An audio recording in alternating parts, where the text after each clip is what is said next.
Subscribe now and press the bell icon. Never miss an update. नमस्कार, Mewada classes पे आप सभी का एक बार पुनः मैं बाबूलाल मेवाड़ा हार्दिक स्वागत करता हूं। देखिए, लंबा थोड़ा सा समय बीत चुका था। दीपावली के बाद मैं लाइव क्लासें नहीं ले पा रहा था, तो आज की इस लाइव क्लास में वापस राजस्थान की कला एवं संस्कृति की क्लासें रहती है अपनी। तो इसमें राजस्थान के जीके को मैं संपूर्ण रूप से पूरा करना चाहता हूं पहले तो, और उसके बाद में हो सका तो मैं पॉलिटिकल की क्लासें आपके लिए बहुत ही जल्द लेकर के आने वाला हूं। एक बार दुर्ग कंप्लीट होने के बाद में मैं आपसे रूबरू मिलता हूं। राजस्थान के अलावा पॉलिटिकल के साथ, या फिर कई साथी कहते हैं कि सर रीजनिंग का बहुत ही बड़ा महत्व रहता है राजस्थान के कंपटीशन एग्जामों में, तो है वो मैं आपको रीजनिंग भी कंप्लीट करवाने की पूरी कोशिश करूंगा। अब देखिएगा, आज अपन पढ़ेंगे राजस्थान के एक महत्वपूर्ण दुर्ग मेहरानगढ़ को। राजस्थान का एक महत्वपूर्ण दुर्ग जिसे कहा जाता है मेहरानगढ़। देखिएगा, मेहरानगढ़ किस पहाड़ी पर स्थित है? तो पहाड़ी का अगर आपको स्थान का नाम पूछे तो सर्वप्रथम स्थान है जोधपुर में स्थित है। कहाँ पर स्थित है? जोधपुर में। जोधपुर में भी अगर आपको पूछे तो चिड़ियानाथ नाम के एक प्रसिद्ध योगी हुए थे, उन्हीं के कारण एक चिड़िया टोंक पहाड़ी कौन सी है? चिड़िया टोंक पहाड़ी है। कौन सी पहाड़ी है? चिड़िया टोंक पहाड़ी। चिड़िया टोंक पहाड़ी पर स्थित है। ठीक है, इस प्रकार से इस दुर्ग का, विस्तृत दुर्ग का निर्माण किसने करवाया, और अन्य जितनी भी हो सके मंदिरों के बारे में भी इनमें जानकारी, में महत्वपूर्ण जानकारी आप तक पहुंचाने की कोशिश करूंगा। अब देखिएगा, इसमें मारवाड़ के अंदर या अपने राजपूताने के अंदर इसे जबरूगढ़ जोधाना कहा जाता है, और राजस्थान के अंदर राठौड़ों के शौर्य का ये महत्वपूर्ण साक्ष्य के रूप में प्रसिद्ध दुर्ग का निर्माण, या इसे मयूरा आकृति के रूप में निर्माण होने के कारण इस दुर्ग का नाम है मयूरगढ़ या मयूर ध्वजगढ़। मयूर ध्वजगढ़ इस दुर्ग का नाम पड़ा, क्योंकि इस दुर्ग का जो विस्तृत आकार मिलता है वो आकार है, वो मिलता है किस आकार में है? तो ये मयूरा आकृति में होने के कारण। इसका निर्माण किसने करवाया था? राव जोधा ने करवाया था विक्रम संवत 1515 में। निर्माण की अगर अपन बात करें तो इसके निर्माण की जानकारी मिलती है, वो मिलती है राव जोधा ने करवाया था। जो जोधपुर के जो संस्थापक थे महाराजा राव जोधा ने करवाया था विक्रम संवत 1515 के अंदर। विक्रम संवत 1515 के अंदर इसका निर्माण करवाया था। हालांकि देखा जाए तो इनके अंदर डेट अगर आपको सीधी सट डेट पूछी जाए तो कई ऑप्शनों में आपको ये भी मिल सकती है जेठ सुदी 11 विक्रम संवत में जेठ ज्येष्ठ सुदी 11, ठीक है ना। और कहा जाता है कि इसी तिथि के दिन ही एक व्यक्ति, महान व्यक्ति की बलि दी गई थी, जिसे राजिया नाम से जाना जाता है। अगर बलि की बात करें राजस्थान की किस दुर्ग में बलि दी गई, तो वो है राजिया। राजिया नामक मेघवाल से बिलोंग करते हैं, जाति से बिलोंग करते हैं, उनकी यहाँ पर बलि दी गई है। और एक और महत्वपूर्ण जानकारी की, अगर इसको आप निकालना चाहते हैं डेटों में, अगर आप व्यक्त करना चाहते हैं तो 13 मई के आसपास का समय निकल के आता है, और 1454 का समय निकल करके आता है। 13 मई 1454 का समय निकलता है। हालांकि आप राजस्थान की दुर्गों की या फिर किसी भी ऐतिहासिक स्थल का अगर भ्रमण करते हैं, या उसमें अपन आप जानकारी के तौर पर उनके शिलालेखों को अपन अध्ययन के रूप में या उनकी हेल्प लेते हैं, तो वहां पर आपको सबसे ज्यादा विक्रम संवत मिलते हैं, और उसी विक्रम संवतों के आधार पर ही अपन है वो इस विश्लेषणों को ध्यान में रखते हैं। अब देखिएगा, इस दुर्ग की प्राचीर है वो 500 गज लंबी है, 250 गज चौड़ी है, और जैसे जैसे अपन धीरे धीरे इस दुर्ग की ओर जाते हैं तो देखिएगा, एक मिलता है लोहा पोल, एक मिलती है जय पोल, और एक मिलती है फतेह पोल। एक मिलती है लोहा पोल, एक मिलती है जय पोल, और एक मिलती है फतेह पोल। ये प्रमुख पोलों के बारे में भी अपन अध्ययन करेंगे। फतेह पोल, फतेह पोल। अब देखिएगा, लोहे पोल की अगर अपन बात करें, या जय पोल की या फतेह पोल की बात करें, तो इनके सभी के निर्माणाधीन है वो अलग अलग है। लोहे पोल का निर्माण है वो राव मालदेव ने करवाया था सन विक्रम संवत 1605 के अंतर्गत, और शुरुआत करवा करके इन्होंने छोड़ दिया था, और इनके बाद में है वो महाराजा विजय सिंह ने इनको कंप्लीट किया था। ध्यान रखिएगा, लोहा पोल का निर्माण शुरुआत किसने करवा दी थी? तो निर्माण की शुरुआत करवाई थी राव मालदेव ने। राव मालदेव ने कब करवाई थी? विक्रम संवत 1605 को। पूरा किसने किया? तो विजय सिंह ने इनको पूरा कर दिया था, महाराजा विजय सिंह ने, यानी कि पूर्ण है वो इनको किसने करवा दिया था? महाराजा विजय सिंह ने कंप्लीट करवाया, विजय सिंह ने। इस निर्माण को इस तरह से इन्होंने है वो क्या कर दिया था, कंप्लीट करवा दिया था, यानी कि इसका है वो निर्माण कंप्लीट करवाया था। अगर अपन जय पोल की बात करें तो जय पोल का जो निर्माण है वो महाराजा मान सिंह ने करवाया था। इस जय पोल का निर्माण है वो किसने करवाया था, महाराजा मान सिंह ने करवाया था। फतेह पोल की अगर अपन बात करें तो फतेह पोल का निर्माण है वो अंग्रेजों की बाद में है वो जैसे ही एक प्रारंभिक काल में या इनका जो निर्माण माना जाता है वो मुगल काल के आधिपत्य के बाद में हो जाता, तो मुगल काल के आधिपत्य में करवाया था। आप सभी जानते हैं कि अंग्रेजों की आधिपत्य में या अंग्रेजी आयो रे मुगल ऊपर आयो रे, तो इस प्रकार से एक गाना गाया गया, वो बांकीदास जी है, वहां से इस जोधपुर की स्थापना और जयपुर की स्थापना की जानकारी मिलती है। उसका नाम है बांकीदासरी ख्यात, जिसका नाम है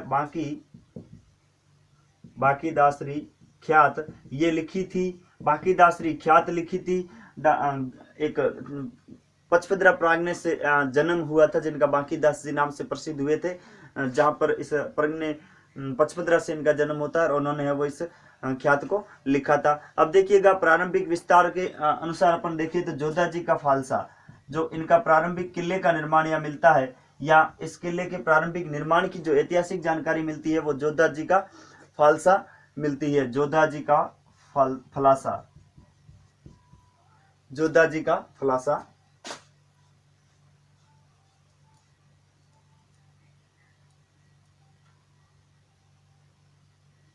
तो देखिएगा इस प्रकार से। अब देखिएगा अपन बात करते हैं 1544 के अंदर जब अफगान शासक शेरशाह सूरी का यहाँ पर अधिकार हो गया था। 1544 के अंदर अफगान शासक शेरशाह सूरी ने यहाँ पर एक मस्जिद का निर्माण कराया था। ध्यान रखिएगा 1544 में इन्होंने अधिकार कर दिया था। और 1602 के अंदर महाराजा सूर सिंह ने मोती महल का निर्माण करवाया था, जिन्हें सुनहरी अलंकृत और सजीव चित्रकलाओं के लिए प्रसिद्ध है। और फूल महल का, यहाँ पर फूल महल का और कई ऐसे छोटे छोटे महल मिलते हैं आपको। यहाँ पर फतेह महल भी मिलता है, तो फतेह महल का निर्माण है वो अजीत सिंह ने करवाया था। फूल महल का निर्माण अभय सिंह ने करवाया था विक्रम संवत 1707-8 यानी कि 1781 के अंदर। ध्यान रखिएगा जो अपन फतेह महल की बात करते हैं, या चूंदड़ी है, मोजड़ी है, और इस प्रकार से जस्ते की जो प्रमुख मूर्तियां भी इस जोधपुर से प्रसिद्ध है। और आप सभी जानते हैं बादला, यहाँ का प्रसिद्ध क्या है, बादला प्रसिद्ध है। ध्यान रखिएगा बादला मतलब एक बोतल होती है, उसमें विस्तृत प्रकार के कपड़े से है वो निर्मित होती है, और उसमें पानी है वो जिस प्रकार से डाला जाता है उसी प्रकार से ठंडा रह जाता है। अब देखिएगा मोती महल का निर्माण है वो शुरुआत करवाया था, तो मैंने आपको पहले बताया मोती महल, एक यहाँ पर महल है मोती महल। मोती महल का निर्माण है वो किसने करवाया था, महाराजा सूर सिंह जी ने करवाया था। और इनका है वो सत का जो निर्माण करवाया था महाराजा तखत सिंह ने इनकी सत का निर्माण करवाया। जैसे आप वहां पर जाकर के सुरुति लेखों से माफ कीजिएगा, जैसे आप वहां जाकर के वहां पर प्रशस्ति लेखों को पढ़ोगे तो वहां पर आपको अन्य प्रकार की जानकारियां है वो आपको मिल जाएगी। और इस प्रकार से जोधपुर की मोजड़िया प्रसिद्ध है, गुड़ला नृत्य प्रसिद्ध है। और जो द्वारों के बारे में मैंने आपको बताया था, ये द्वारे आपको पूछे जा सकते हैं। और अन्य जो जानकारी किस प्रकार से है तो आगे भी इनके बारे में अपन है वो महाराजाओं की जितने भी प्रसिद्ध मंदिरों के बारे में अपन पढ़ते हैं। यहाँ पर प्रसिद्ध स्थल कौन कौन से हैं या फिर प्रसिद्ध महल कौन कौन से हैं। देखिएगा जोधपुर दुर्ग के अंतर्गत कितने महल हैं जो आपको जीके की दृष्टि से या राजस्थान कंपटीशन एग्जामों की दृष्टि से महत्वपूर्ण रहते हैं। तो देखिएगा प्रसिद्ध यहाँ के जो स्थल है या दुर्ग के जो प्रसिद्ध स्थल, दुर्ग के प्रसिद्ध स्थल, ठीक है ना। प्रसिद्ध स्थलों में से देखिएगा जैसे आपने देखा होगा ख्वाबा शाह का जो महल मिलता है वो इसी के अंदर है। एक एक को अपन नोट करते हैं। ख्वाबा शाह महल, इसी के अंदर है बिचला महल, मोती महल, फतेह महल, रानी या रानी निवास, या जिसे रानी महल भी कहते हैं, ठीक है ना, रानी महल। इस प्रकार से इस दुर्ग के अंदर है वो महत्वपूर्ण मंदिरों के बारे में। यहाँ पर तख्त विलास है, यहाँ पर दौलत खाना है, दौलत खाना है। यहाँ पर फतेह प्रकाश पुस्तक संग्रहालय, फतेह प्रकाश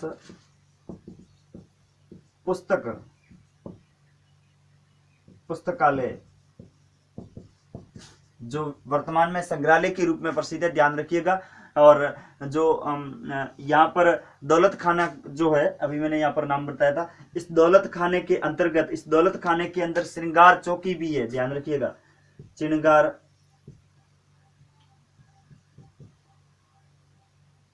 श्रृंगार चौकी है। एक मैंने बताया था श्रृंगार संवरी, तो वो कहां पर है वो आप मुझे कमेंट के रूप में बताइए। मैंने पिछली क्लास में बताया था, ध्यान रखिएगा। यहाँ पर सिंहल खाना है, यहाँ पर सिंहल खाना है। यहाँ पर तोप खाना भी है, तोप खाना। अब देखिएगा तोप खाना, यहाँ पर जो तोप खाना बना हुआ है वो तोप खाने के अंतर्गत, पहले मैं आपको इसके बारे में बता देता हूँ। दौलत खाने में क्या होता है, राठौड़ वंश जो जोधपुर से बिलोंग करते हैं, वहां पर यहाँ पर है वो इनका राज तिलक किया जाता था, जिसका निर्माण महाराजा तखत सिंह ने करवाया था, ठीक है ना। दौलत खाने का निर्माण महाराजा तखत सिंह ने करवाया था। यहाँ पर राठौड़ों का राज तिलक हुआ करता था। अब देखिएगा, बात करते हैं अपन छोटी सी तोप खाने की, या फिर यहाँ पर एक बारूद खाना भी है, जिसे क्या कहा जाता है, बारूद खाना। अब देखिएगा, बारूद खाना जब 1857 में या फिर विक्रम संवत 1914 के अंदर, विक्रम संवत 1914 के अंदर यहाँ पर बिजली गिरने से इसकी क्या हो गई थी, ये नष्ट हो चुका था। और इसका पुनर्निर्माण है वो तखत सिंह ने करवाया था, यानी कि सर्वाधिक है वो इसके अंदर तखत सिंह के द्वारा दौलत खाना बनवाया गया। तखत सिंह के द्वारा जो जितने भी शस्त्रागार बनवाए हैं, तो वो दौलत खाने में से इनमें है वो प्रसिद्ध रूप से जाने जाते। अब देखिएगा, ये तो इनके है प्रसिद्ध महलों के बारे में या अन्य दुर्गीय स्थल थे। अब एक छोटी सी जानकारी अपन लेते हैं तोपों के बारे में। यहाँ की 3 तोपें प्रसिद्ध, ध्यान रखना। तोपें बड़ी बड़ी यहाँ की 3 तोपें हैं। एक है किलकिला तोप, एक है शंभू बाण और एक गजनी खां। किलकिला एक तो है किलकिला और दूसरी है एक तोप है जिसका नाम है गजनी खां। अब देखिएगा, इन तोपों के बारे में क्या कहा जाता है। देखिएगा, किलकिला जो तोप है वो लमसम किलकिला तोप को महाराजा अजीत सिंह ने बनवाया था। अहमदाबाद के उस समय वे सूबेदार थे, तो यहाँ पर इन्होंने इसका निर्माण करवाया था। महाराजा अजीत सिंह ने निर्माण करवाया था। उस समय वे कहाँ के थे, तो अहमदाबाद के उस समय क्या थे, सूबेदार थे। अहमदाबाद से इन्होंने है वो इनका निर्माण करवाया था, क्योंकि वहां के वे क्या थे। और एक तोप है शंभू बाण। गजनी खां को पहले जान लेते। देखिएगा, गजनी खां का निर्माण सन 1607 के अंदर महाराजा गजे सिंह के द्वारा निर्माण करवाया था, निर्माण नहीं करवाया था, ये ध्यान रखिएगा। गजनी खां जो तोप है, गजनी खां तोप, ये हमारे जालोर के लिए सुप्रसिद्ध तोप थी।